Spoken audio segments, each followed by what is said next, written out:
This hour of the Costa Report is brought to you by Simply Safe Home Security. Now get $100 off Simply Safe's special summer package. This sale ends very soon. That's $100 off at simplysafe.com/Costa. Welcome to the Costa Report. I'm Rebecca Costa, and thank you for joining me for another 2 hours of straight talk radio. I want to welcome listeners joining us on affiliate radio stations in all 50 states and extend a special and warm welcome to our men and women in the armed forces, especially those of you far away from home joining us on the internet today. In just a moment, one of the world's most revered and controversial economists, and a gentleman whose work I have intensely followed for many years, Mr. Robert Atkinson, will be joining the program.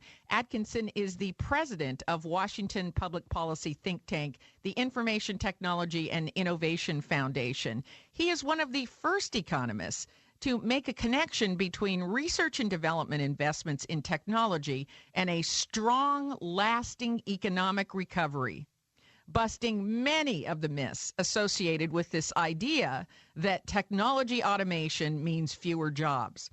We are in for an eye-opening hour with economist Robert Atkinson. But before Mr. Atkinson joins us, as is my custom every week, let me tell you a little about his background. Robert David Atkinson was born in Calgary, Alberta, and moved to the United States in 1962. He earned his undergraduate degree from the New College of Florida, his master's from the University of Oregon, and his PhD from the University of North Carolina. He worked as a director at the National Institute of Standards and Technology before joining the Congressional Office of Technology Assessment. In 1997, he became the vice president of the Progressive Policy Institute. 9 years later, Atkinson founded the Information Technology and Innovation Foundation, which quickly became one of the premier policy think tanks in Washington. It came as no surprise when Atkinson was appointed by President Bush to spearhead the National Surface Transportation Infrastructure Financing Commission. Boy, that's a mouthful. And was later tapped by President Obama to serve on the National Innovation and Competitiveness Strategy Advisory Board, also a mouthful.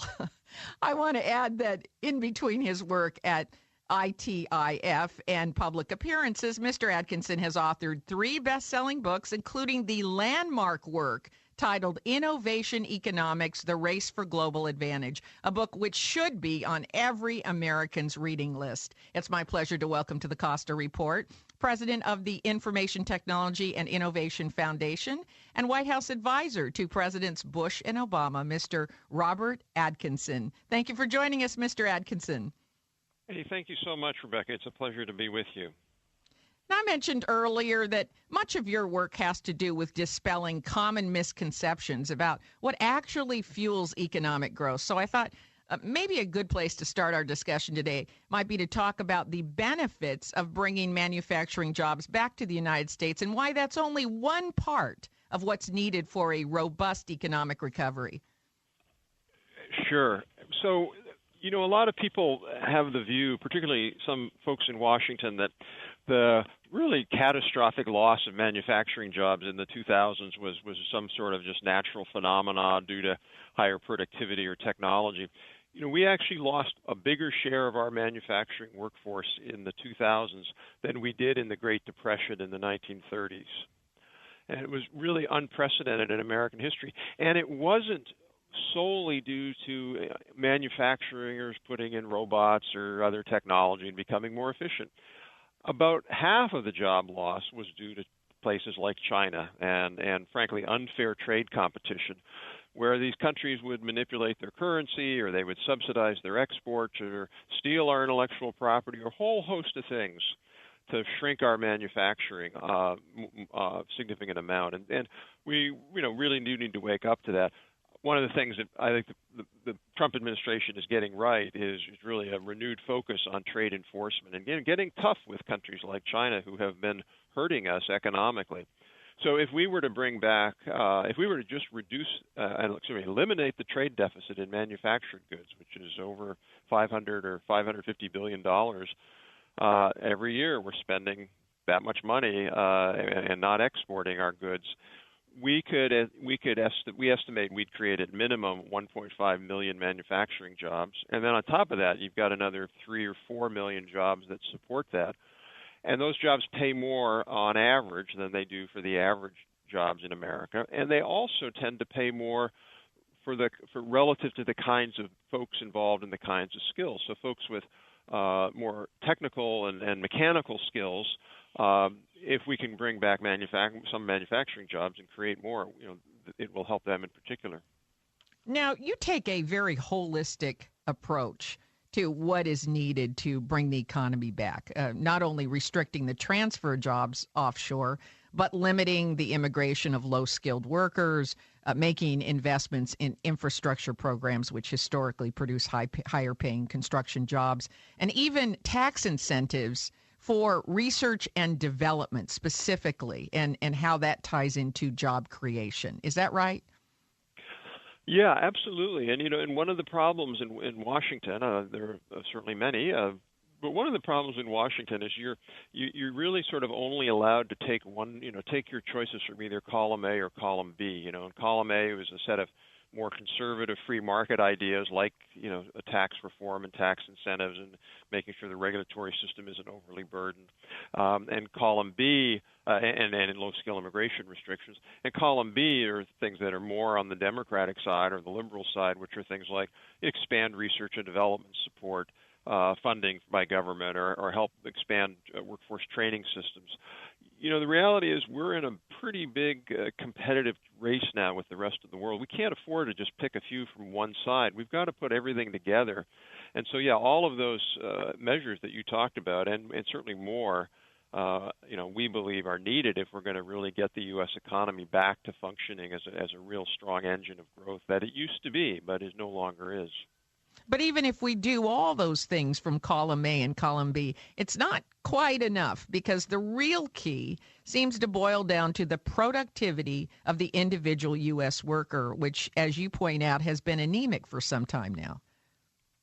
Yeah, and it has been anemic. The productivity growth rate of Americans workers, in other words, how much they produce per hour of work, that historically has grown 2 to 3% a year, and that's why we can raise wages 2 or 3% a year. And I found it striking, over Labor Day, all of these op-eds, Larry Summers and other people, bemoaning, why haven't wages grown? Very simple. Wages haven't grown as much because productivity hasn't grown very much.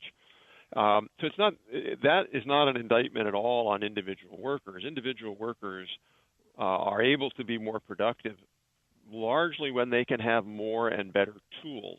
So if you think about, you're working on your house or something like that, if you've got an electric drill and a power saw, you're going to be a lot more productive than if you're using a hand drill and a hand saw. Well, one of the problems in the U.S. economy is a lot of companies haven't expanded the amount of capital for their workers. In fact, the average worker in the U.S. today has about 25% less machines or less tools, less capital that they're working with than they did 15 or 20 years ago. Mm-hmm. So you're absolutely right. Getting productivity growing again is the single job one we've got to do if we want to raise wages and incomes for almost all Americans.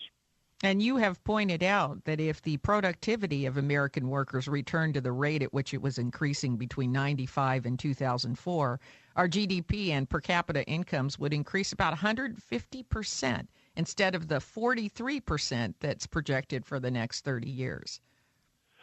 Yeah, and this is really, people just sort of ignore this. Really, it's striking when I just encourage you or your listeners to go and just next time you look at economic press, whether it's in a newspaper or on watching TV or whatever, and listen to how the pundits talk about the economy.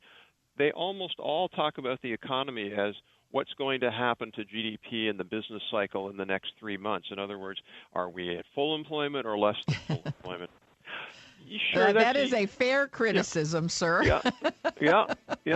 And it's not that it's not important, but the big question is what's happening to productivity. That is right, and we only scratch the surface in the news these days, and we don't really get down to what the systemic problem is. I hope we can at least address some of that here today. We have to take our first break, but stay where you are. We'll be right back with more from economist Robert D. Atkinson. You're listening to the Costa Report.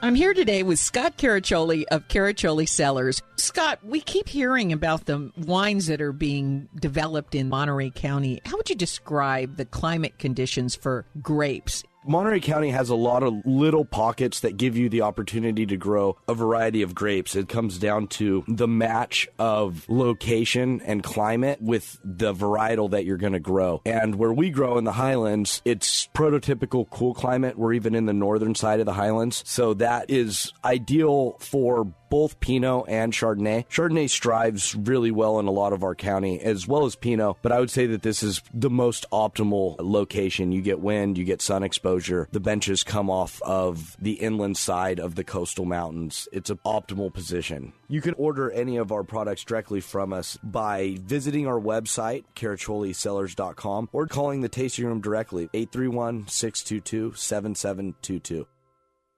Have you racked up more than $10,000 in credit card debt? Are you barely getting by, making minimum payments? You should know the credit card companies are tricking you into thinking there's no way out. Credit card companies would rather you didn't know that there are ways you can become debt-free and you don't have to pay the entire amount you owe. There are debt relief programs that help people like you escape overwhelming credit card debt. National Debt Relief has helped tens of thousands of people just like you reduce more than $500 million of debt. National Debt Relief has helped so many people they're A-plus rated by the Better Business Bureau. You don't have to declare bankruptcy or take out a consolidation loan. You have the right to settle your debt for a mere fraction of what you owe. Reduce a large portion of your debt now. Call National Debt Relief at 800-314-7417. 800-314-7417. That's 800-314-7417. Every day, I wake up at 5 a.m. to give Dad his medicine. Every day, I wake up at 5 a.m. to give Dad his medicine. At 6 a.m., I make his breakfast. Every day, I wake up at 5 a.m. to give Dad his medicine. At 6 a.m., I make his breakfast. At 7 a.m., I shower. Every day, I wake up at 5 a.m. to give Dad his medicine. At 6 a.m., I make his breakfast. At 7 a.m., I shower. I start laundry at 8. At 10, we go for a walk.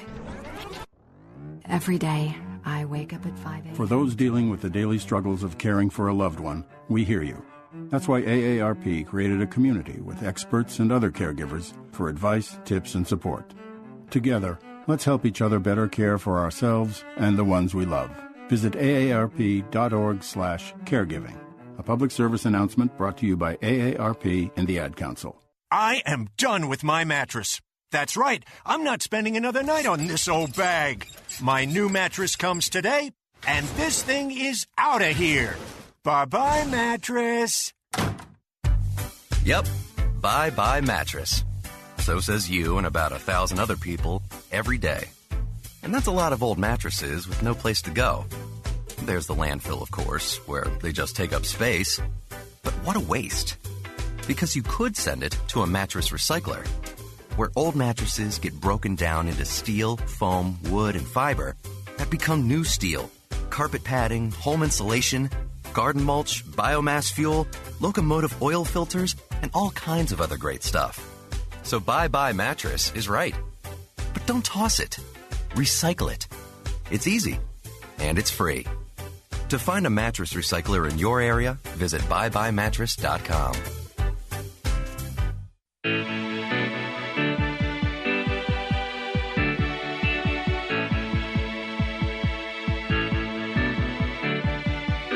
Welcome back to the Costa Report. I'm Rebecca Costa, and my guest today is former White House economic advisor and president of Washington think tank, the Information Technology and Innovation Foundation, Mr. Robert D. Atkinson.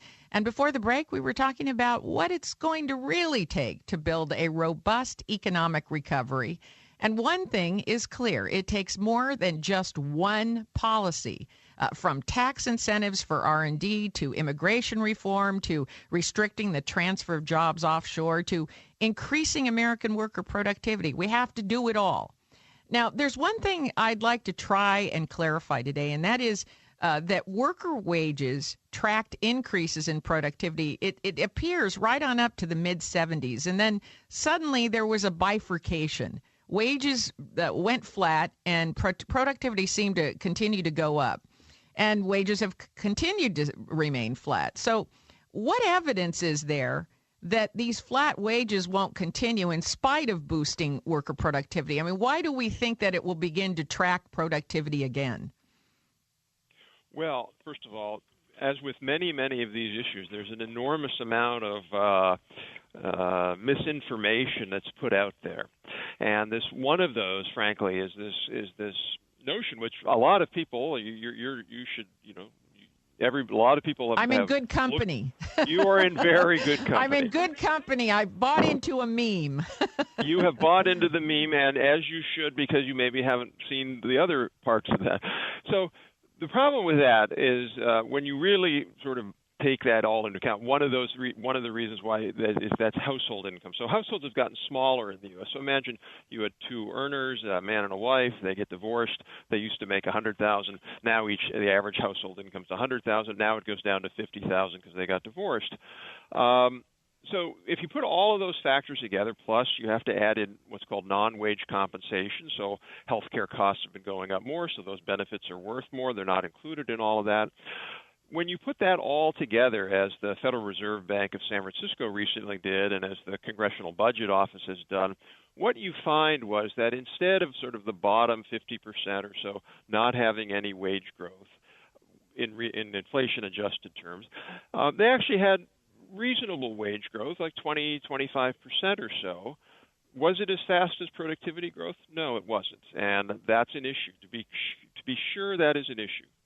But where I think the left goes wrong is that they want to send a message that productivity growth has no effect on the bottom 90%, or in other words, or most of us. Well, I wouldn't say that it has no effect, but I do think, and this is purely theoretical on my part, but having worked in Silicon Valley through the 70s and 80s and watched the kind of pressure that public companies are under to show profits every 90 days, every quarter. Sure. There is some of that wage increase that's been diverted to shareholders, right, and investors. I mean, there's really, I don't think that we can deny that's gone on. I think this pressure to show profits every 90 days has, for one, caused wages not to increase at the rate at which they previously were, tracking productivity, and second of all, has really caused companies not to make long-term R&D investments that they can't justify in 1 or 2 quarters. Well, absolutely. That's a bad thing. That's a terrible thing for our country. Absolutely. On the latter point, Rebecca, 100% agree. The rise of what Hillary Clinton called short-term capitalism, quarterly capitalism, she called it, and what you're referring to. Absolutely. U.S. companies spend less on basic and applied research. They spend less on training their workforce. They spend less on investing in new capital equipment, all because Wall Street is saying, show us your earnings this quarter. So huge problem.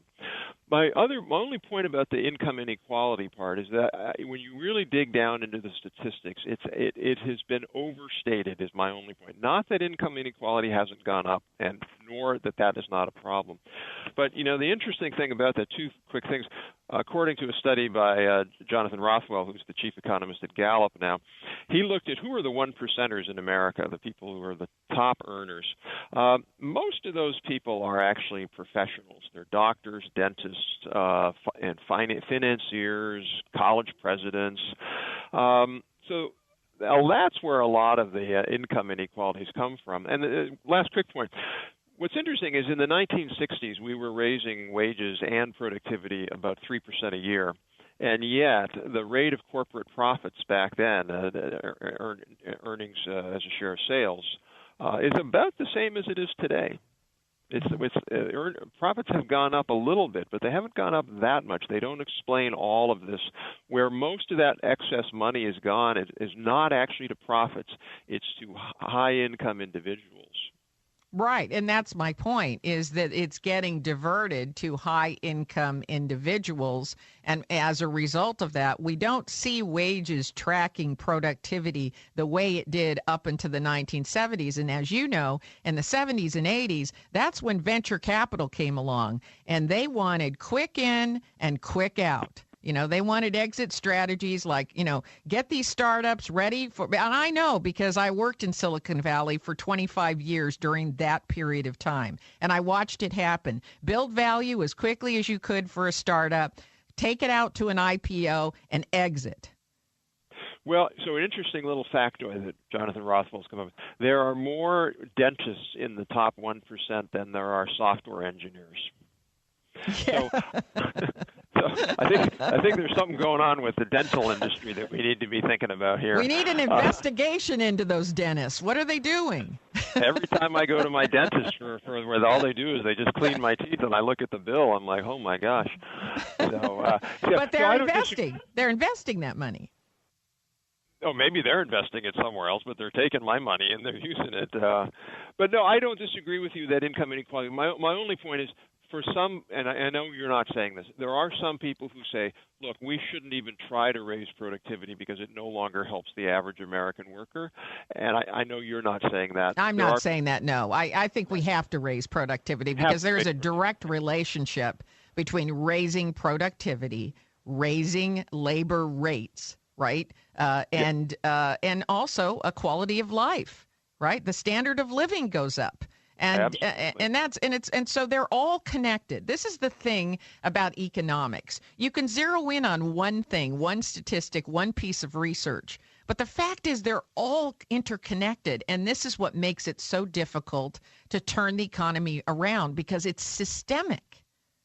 And we're not very good at systemic problems in this country. Yeah, no, you're absolutely right. What I've termed it is, you know, the sort of typical economists think of the economy as a machine, and so in a machine you just turn a valve. You want it to go a little faster, you open up the steam valve, and you want it to go a little slower. It's not a machine. As you said, it's a system. It's an evolutionary, complex system, and you have to think about it in that way. And that's why you have to do lots of other different things, not just one simple solution. That's right. And, you know, every time you turn on the TV, it's the solution du jour. Now it's the tax reform. Tax reform is going to kick everything into high gear. And then, you know, I talk to someone like you. I look at your research and I go, well, tax reform isn't enough. You still have to deal with immigration. You still have to deal with the transfer of jobs offshore. You still have to deal with productivity. You still have to deal with research and development investments. So, you know, there's not one solution. There's not one lever that's going to solve the problem. And I think that we can all agree on that. Now, we have to take another short intermission to do a little business ourselves, but stay with us. You're listening to the Costa Report.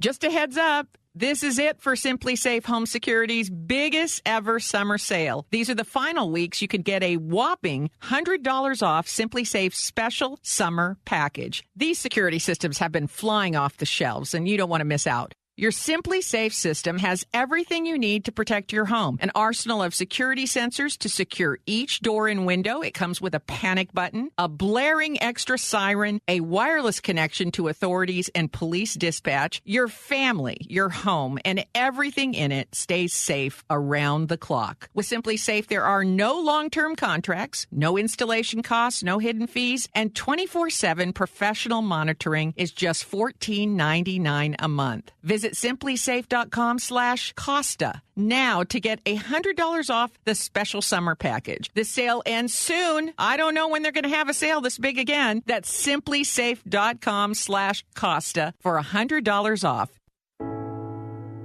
I'm Paul George of the Indiana Pacers. When I was 6, I had one thing on my mind. When I was 6, my days were spent playing basketball every chance I could. When I was 6, my dream was to make it to the NBA.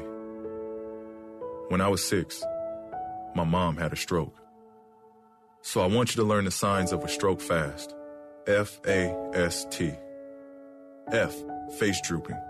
A, arm weakness. S, speech difficulty. T, time to call 911. Because the sooner they get to the hospital, the sooner they'll get treatment. And that can make a remarkable difference in their recovery. I'm Paul George. Protect the ones you love. Spot a stroke F-A-S-T. Fast. Life is why. Visit strokeassociation.org. Brought to you by the American Stroke Association and the Ad Council. Women now make up 37% of the workforce, changing their role forever. Harvard Medical School has now opened its doors to new female applicants. The first woman is now in space. The majority of last year's doctorate degrees were earned by women. We've come so far, but our news is changing for the worse. More women die from heart disease and stroke than men, even though it can be prevented. Make a change at GoRedForWomen.org today. Brought to you by the Ad Council and the American Heart Association's Go Red for Women.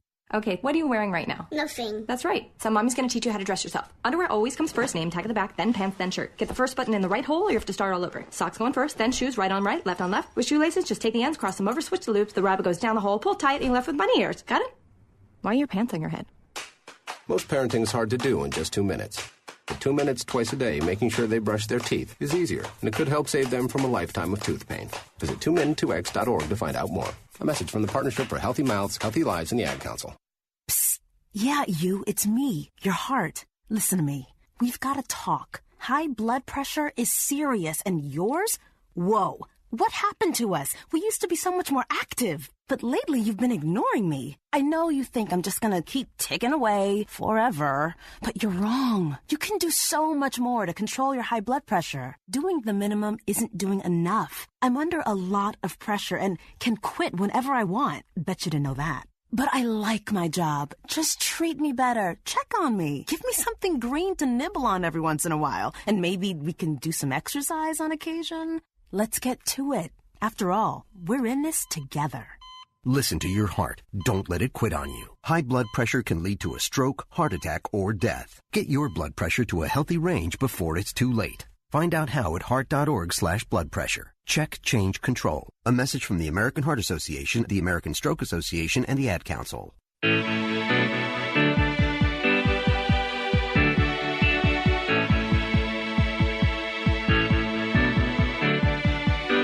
Welcome back to the Costa Report. I'm Rebecca Costa, and if you're just joining us, my guest today is Mr. Robert Atkinson. So let's talk about technological disruption and occupational churn. What is occupational churn, and what has your research shown us? Well, occupational churn would be imagined in the year 2000 when we had a lot of travel agents. And then by 2010, we had fewer ones. And then in the year 2000, we had some software engineers, but by the end of the decade, we had a lot more. That would be occupational churn, where the kinds of occupations that people are in changes in terms of some occupations growing and some occupations declining. And this is a source of real anxiety for people because if you have committed a lot of time and effort and skills and education to be having a particular occupation, and all of a sudden, for some reason, whether it's consumer demand or technological change, there's a lot less demand for that occupation, what are you going to do? It can be very hard on people. So occupational churn is a big deal, and what's happening now is that a lot of people, you mentioned the notion of a meme before, Rebecca. Well, the new meme is that occupational churn is growing and we're all at risk of losing our jobs. Well, what we did is we looked from using government statistics on jobs and occupations, went back all the way to 1850 before the Civil War up to the present. And we said, okay, in each of the decade in American history, what decades had the most occupational churn and which ones were the least? In other words, was there a lot of jobs being destroyed in certain occupations in a decade and a lot of jobs created? What we found really surprised us because it was the exact opposite of what the meme is. The last 2 decades in American life have been the slowest rate of occupational churn. They've been the most stable, the most,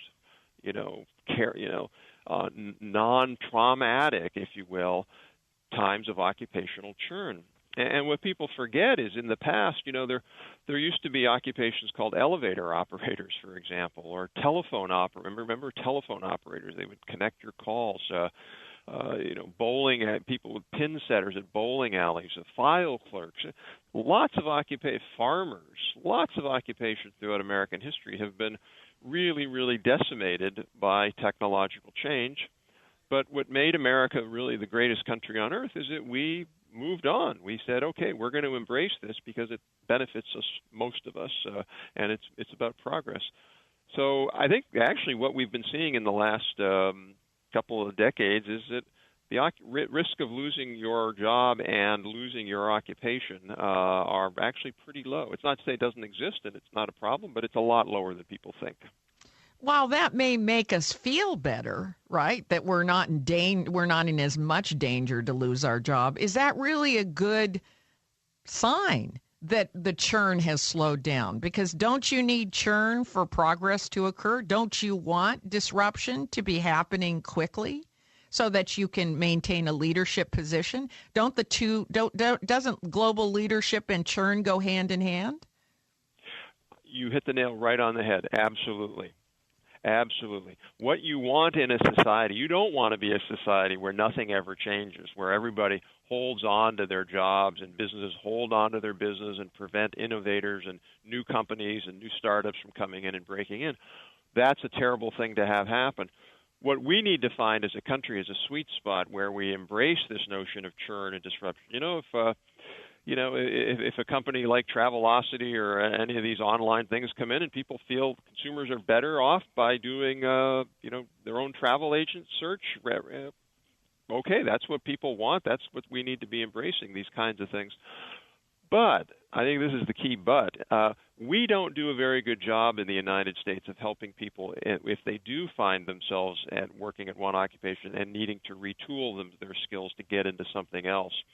Some of the Northern European countries like Denmark and Sweden, they have very good policies that say, we want you to get back to work. We're not going to pay you to be unemployed like they do in a lot of Europe, but we're going to help you get the skills to get into a new occupation. We're going to give you help for a year or so to do that. We don't do that as well in the United States, and I think it's a big mistake. And I also think it's one of the reasons why there is this sort of growing backlash against automation and new technology. People are just fearful that, if I have to jump off my lily pad, am I going to land on another lily, or am I going to land in the pond and drown? Right. So you're making a constructive criticism. We don't have infrastructure to transition people from one job to another. So while it might feel good that we're not going to lose our job, it's not really a good indicator of the economy staying, competitive in the global markets.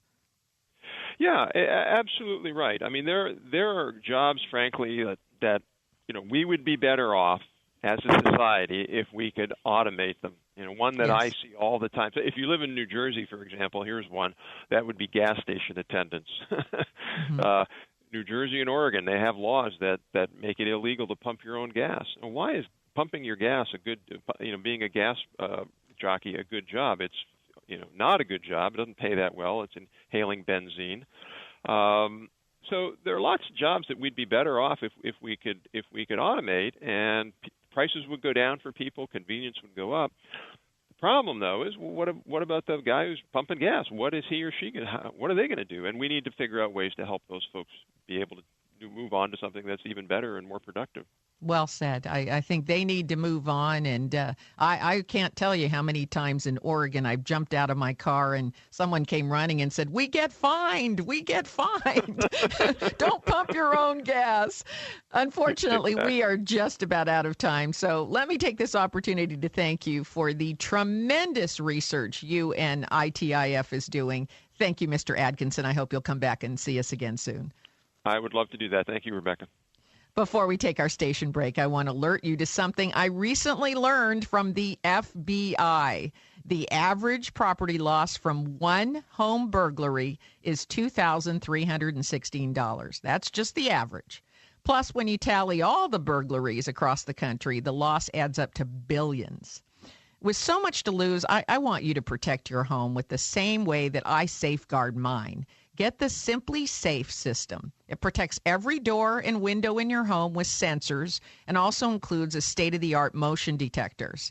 And the best news is the system is wireless, so thieves can't cut a wire to your security system.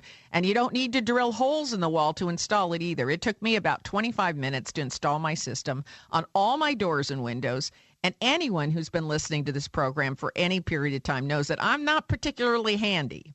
In addition to being easy to install, the system gives you 24/7 around-the-clock protection with local police who are dispatched as soon as an alarm goes off and you don't answer your phone with your password. Where else are you going to get this kind of peace of mind, 24/7 police protection for just $15 a month? I'm going to say it again, $15 a month. Look, let's be honest. No one thinks they're going to have be the one home burglar's pick. But you know that if you don't have a security system, you have increased the odds of being targeted. So go to simplysafe.com/Costa and take advantage of the 10% discount when you order today. Or go down to your local Best Buy and check out the system for yourself. It really is easy enough that I can install it. That's simplysafe.com/Costa for a 10% off. And that's, you just spell my last name, Costa, simplysafe.com/Costa to get that 10% off. Best Buy is not going to give it to you, so best you check it out at Best Buy and then buy it online. Please protect your family, your pets, your home. Get some peace of mind. Get Simply Safe and rest easy like I do. And I will tell you, those systems, they're so easy. They come in one box. And you can have a lot of fun. If you've got a family, get your kids to help you install it. They're pretty good at that kind of stuff as well. I didn't have my kids around, so when all else fails, you know what to do. Open up the instructions, right? They don't even give you an instruction manual. You don't need one. They give you a couple of sheets of paper. It's so easy. And after you put the first sensor into a window or a door, all the others go in very, very fast. And we have to take another break. We'll be back right after these important messages from today's sponsors. You're listening to the Costa Report.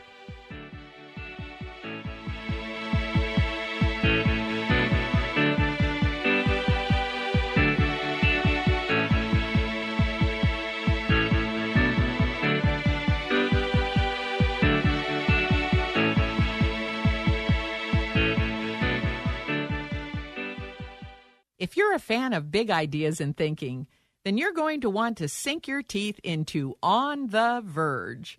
Jim Lehrer, John Scully, Alan Dershowitz, and dozens of business and government leaders from the full political spectrum have given On the Verge their highest reviews.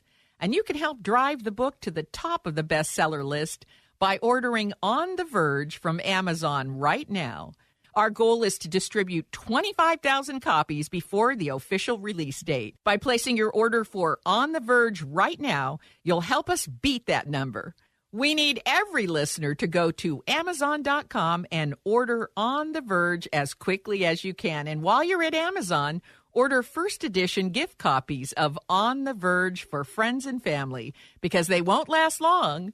On the Verge, on sale now at Amazon.com. That's On the Verge at Amazon.com. Are you struggling with addiction or alcohol problems? If you're depressed, drinking, and using drugs, you may need help. And the Affordable Care Act guarantees coverage of substance abuse. I knew I could get myself out of this. I just needed some hope and some help. I took the first step to recovery when I made the call. Call the Addiction Hope and Helpline now for a free assessment with someone who cares. Call 800-962-6969. 800-962-6969. I feel like I'm losing control. I'm afraid I'll lose my job or even my family. Call now for hope and help with proven, gentle recovery programs. I never thought that I could be somebody who didn't drink and use drugs. I'm in recovery, getting the help I need. Call the Addiction Hope and Helpline now for a free assessment with someone who cares. Call 800-962-6969. 800-962-6969.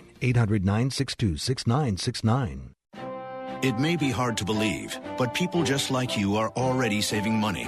FeedThePig.org makes it easy. Their simple savings plan teaches you how to start saving without going overboard. So you don't need to mooch off your friends. You gonna finish that grape? You mean the one in my mouth? You don't need to stop buying the necessities. What you're smelling is a natural musk. Ew. You don't need to be a medical test subject. How do you feel? Mostly okay. Sometimes, though. You don't need to get a second job as a stuntman. We need a new stuntman. Let's break for lunch. You just need an internet connection. Don't get left behind. Start your personal savings plan with the tips and tools on feedthepig.org. That way, you don't need to sell your soul to the devil. $15 is the best I can do. All right, deal. Brought to you by the American Institute of CPAs and the Ad Council. Hey, America. We need to have a little talk. I don't know if you've noticed, but we got a lot of food in this country. A lot of peaches, a lot of corn, a lot of apples, a lot of everything. We've got so much food that we can't even eat it all. So if we got all this extra food, how are 17 million kids in America struggling with hunger? I just don't get it. That's why the Feeding America nationwide network of food banks gathers surplus food and gets it to the hungry kids who need it. They can get you food even if you live in Idaho or Alaska or somewhere crazy like that. This isn't complicated. We got extra food and we've got hungry kids. Feeding America's done the math. Now it's your turn. Support Feeding America and your local food bank at feedingamerica.org. I know you got internet on your phone, so what are you waiting for? We can't do it without your help. Brought to you by Feeding America and the Ad Council.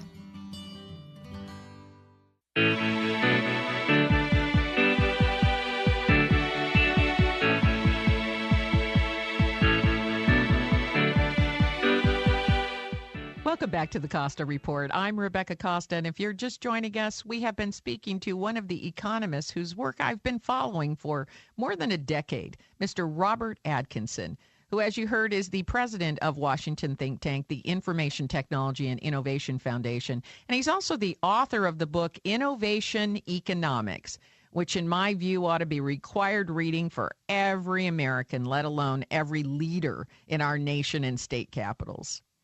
Similar to what I try to do here every week, Atkinson is all about breaking conventional myths. And as you heard him say, there's no question whether bringing back more manufacturing jobs is helpful to the American economy. But that's only one small piece of what has to be done, and done all together at the same time. That includes restrictions and penalties for moving jobs offshore, limiting immigration of individuals with low or no skills, increasing worker efficiency and output, and also moving to aggressively provide tax incentives on long-term research and development. Cutting business tax rates across the board isn't going to do the job.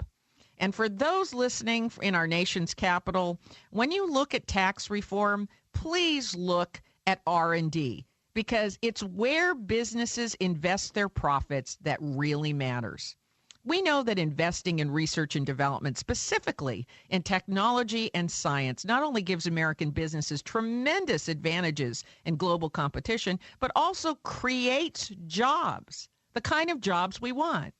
So while pundits pontificate that productivity advancing technologies, such as robotics as an example, take away jobs and add to unemployment and occupational churn, Atkinson offers data that shows that when a new industry such as robotics comes to fruition, it creates more jobs than it eliminates. There are different kinds of jobs than those that it eliminates, but the overall net is an increase in employment and here's the catch, at a higher rate of pay than the obsoleted jobs. And that is what we call an upward spiral.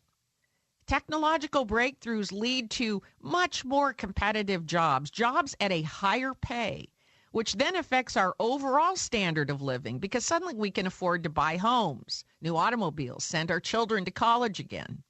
Before you know it, the economy is off and running like it did in the early 80s when I was working in Silicon Valley. This was a time when a software programmer or an engineer could literally walk across the street, ask for a 30 or 50% raise, and get it. Headhunters were calling me every week to to see if I'd be willing to change jobs. I was barely out of college, folks. I had no house, no debt, no children, and the opportunities were boundless. I felt happy to have a college degree. I thought my future was as bright as a future could be. The sky was the limit. And isn't that how college graduates should feel? What I'm trying to say here is that I am an eyewitness to the power of long-term research and development investments in innovation, those kind of investments that cause the semiconductor to be discovered, the internet, right? The mobile cellular phones that we have today.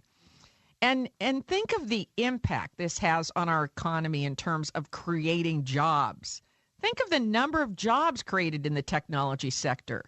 Think about the impact it's had in raising pay rates, elevating our standard of living, and increasing the economic competitiveness of the entire country.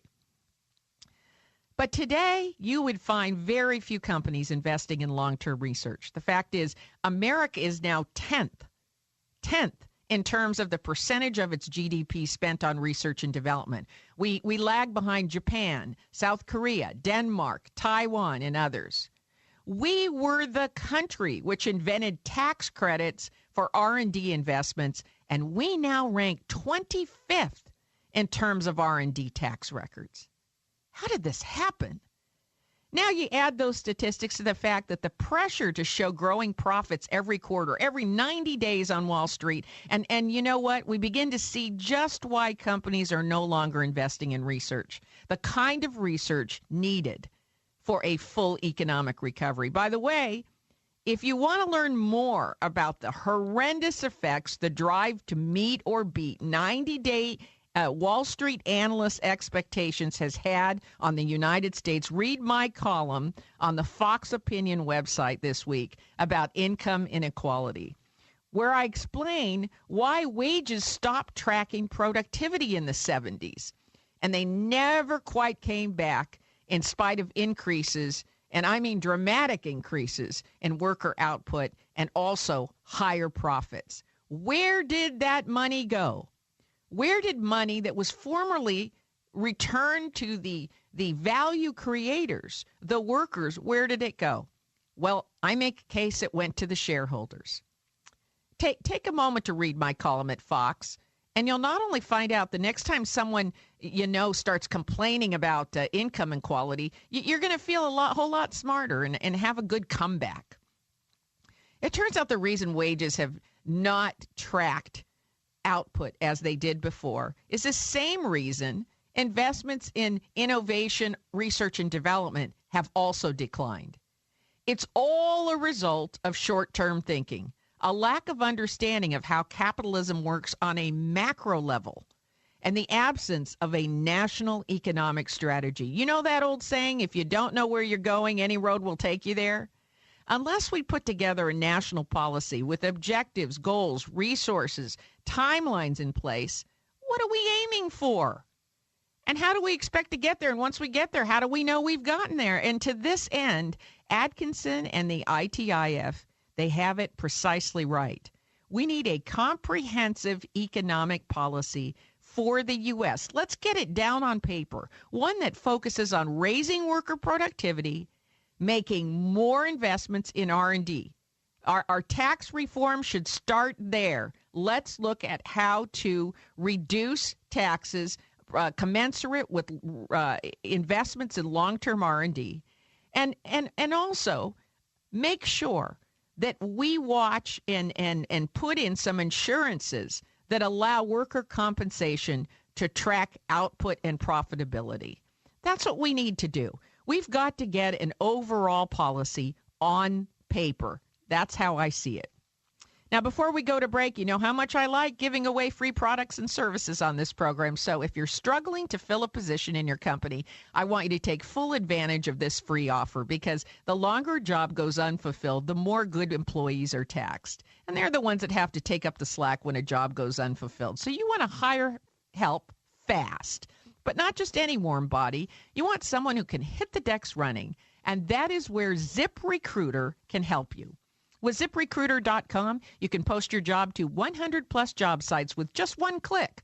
Then powerful technology matches the right person to your job, and you can imagine how much time you're going to save by posting a job just one time and having it appear on 100 job sites. Never mind how much you're going to increase the odds of locating that perfect person for your opening.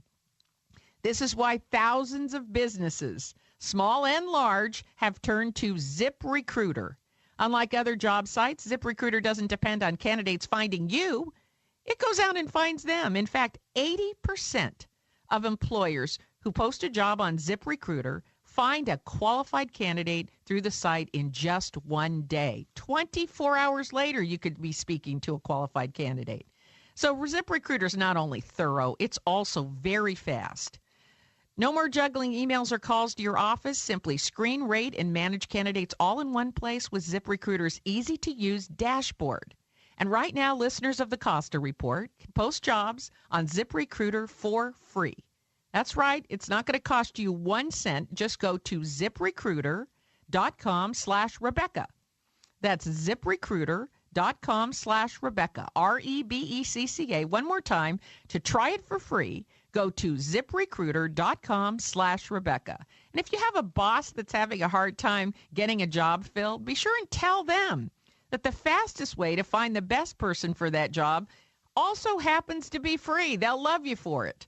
All they have to do is go to ZipRecruiter.com/Rebecca. That's pretty easy. You know, there's really no excuse to leave a job open with a service like ZipRecruiter around. And that is all the time we have this hour. If your station is leaving us after the first hour, my guest next week is former White House ethics lawyer and current professor of law at the University of Minnesota, Richard Painter. He's going to be here to talk about the lawsuit filed against President Trump for failing to sell or put his assets in a trust. Don't miss Richard Painter next week, right here on the only news program that puts policy ahead of politics. You're listening to the Costa Report.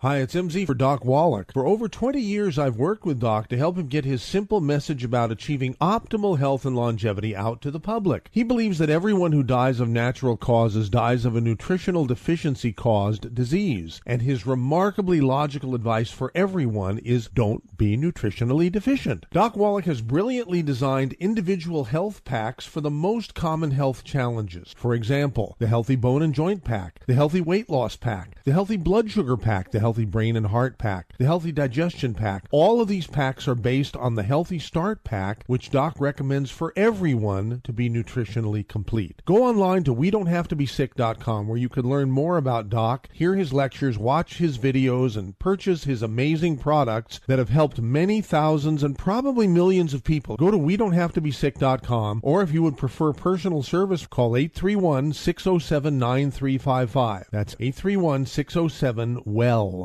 Unexpected reactions to smart financial decisions brought to you by feedthepig.org. Well, I finally did it. I improved my credit score. You're kidding, right? No. How are we supposed to be the bad boys of electro-synth pop if you're out there being responsible? The band is about to be discovered. This is our year. Yeah, you've been saying that for a while now. You think anyone in the Rock and Roll Hall of Fame was worried about their credit score? I never really thought that. Of course they weren't. Rock stars aren't supposed to think about that kind of stuff. We're supposed to think about how many guitars we've smashed, write aggressively sensitive power ballads, start questionable fashion trends, tragically break up and blame creative differences. All right. I thought maybe it was time to take control of my finances, you know? Start using a budget. Get out of debt. Set some goals. A budget? Debt? Set some goals? Listen, I knew that we'd have our creative differences, but I was hoping they'd involve a little more scandal. When it comes to financial stability, don't get left behind. Get tools and tips for saving at feedthepig.org. This message brought to you by the American Institute of CPAs and the Ad Council. The Costa Report is now heard in all 50 states on fine radio stations, including this one.